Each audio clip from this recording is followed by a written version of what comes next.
जहीरुद्दीन बाबर, मुगल साम्राज्य का संस्थापक, 1526-1530। परिचय। जहीरुद्दीन मोहम्मद बाबर भारतीय उपमहाद्वीप में मुगल साम्राज्य के संस्थापक, एक महान सेनापति, कुशल राजनीतिज्ञ और उत्कृष्ट साहित्यकार थे। उनका जन्म 14 फरवरी 1483 ईस्वी को फरगाना, वर्तमान उज्बेकिस्तान में हुआ था।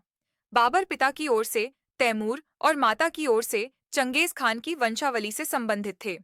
उन्होंने न केवल भारतीय उपमहाद्वीप के इतिहास को बदल दिया, बल्कि अपनी आत्मकथा बाबरनामा के माध्यम से एक अनमोल साहित्यिक धरोहर भी छोड़ी।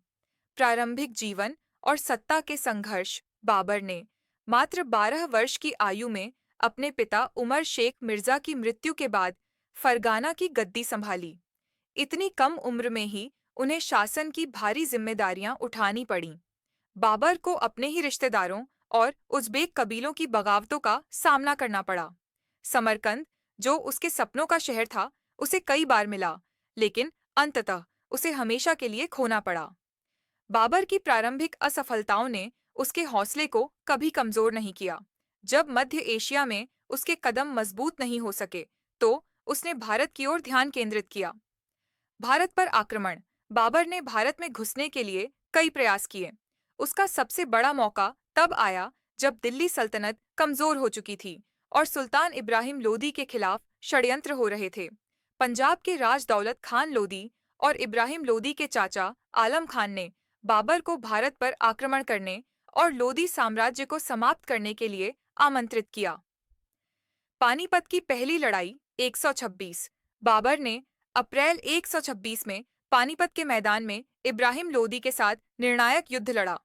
बाबर की सेना लगभग 12,000 सैनिक, इब्राहिम लोदी की सेना लगभग 1 लाख सैनिक और 1,000 हाथी। बाबर ने युद्ध में तुलगमा, केंद्र, दाहिना और बायां भाग और आर्टिलरी, तोपखाना की रणनीति अपनाई, जो भारत में एक नई तकनीक थी। बाबर ने अपनी सेना को संगठित किया और तोपों को जंजीरों से जोड़कर एक मजबूत किलेबंदी बनाई। इब्राहिम लोदी की विशाल सेना के बावजूद बाबर की चतुराई और आधुनिक युद्ध तकनीकों ने उसे विजय दिलाई। परिणाम, इब्राहिम लोदी युद्ध में मारा गया और दिल्ली पर बाबर का कब्जा हो गया। इस विजय ने भारत में मुगल साम्राज्य की नींव रखी। राणा सांगा और खानवा की लड़ाई 1527। पानीपत की जीत के बाद बाबर को कई स्थानीय शासकों का विरोध झेलना पड़ा, जिनमें सबसे बड़ा खतरा मेवाड़ के राजा राणा सांगा से था। खानवा की लड़ाई मार्च 1527 में खानवा के मैदान में बाबर और राणा सांगा की सेनाओं के बीच भीषण युद्ध हुआ। परिणाम, बाबर की सेना ने अपनी तोपों और सुव्यवस्थित रणनीति के दम पर जीत हासिल की और राणा सांगा को पराजित किया। इस विजय के बाद बाबर ने स्वयं को गाजी, इस्लाम के लिए लड़ने वाला, की उपाधि दी। चंदेरी की लड़ाई 1528। बाबर ने 1528 में बुंदेलखंड के राजा मेदिनी राय के खिलाफ चंदेरी की लड़ाई लड़ी और उसे पराजित किया। इस विजय ने बाबर के साम्राज्य को और भी मजबूत कर दिया। बाबर का व्यक्तित्व और विशेषताएं। बाबर केवल एक विजेता नहीं था, बल्कि एक संवेदनशील साहित्यकार और कवि भी था। वह फारसी और तुर्की भाषाओं में निपुण था। उसकी आत्मकथा बाबरनामा एक बेहतरीन ऐतिहासिक और साहित्यिक कृति मानी जाती है।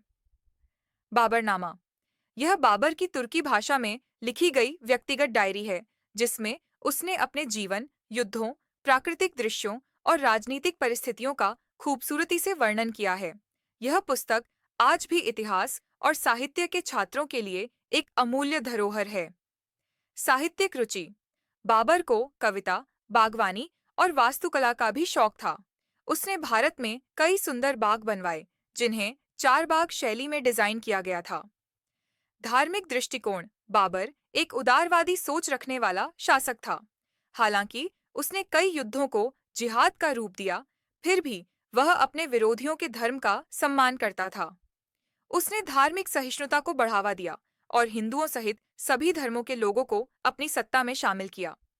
बाबर की मृत्यु 1530। बाबर ने केवल 4 साल 1506-1562 तक भारत पर शासन किया, लेकिन इस छोटे से समय में उसने एक मजबूत नींव रखी, जिस पर मुगल साम्राज्य 3 शताब्दियों तक टिका रहा।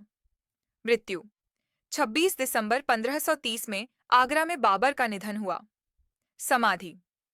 प्रारंभ में आगरा में दफनाया गया, लेकिन बाद में उसकी इच्छा के अनुसार उसकी शव को काबुल ले जाया गया और बागे बाबर में दफनाया गया।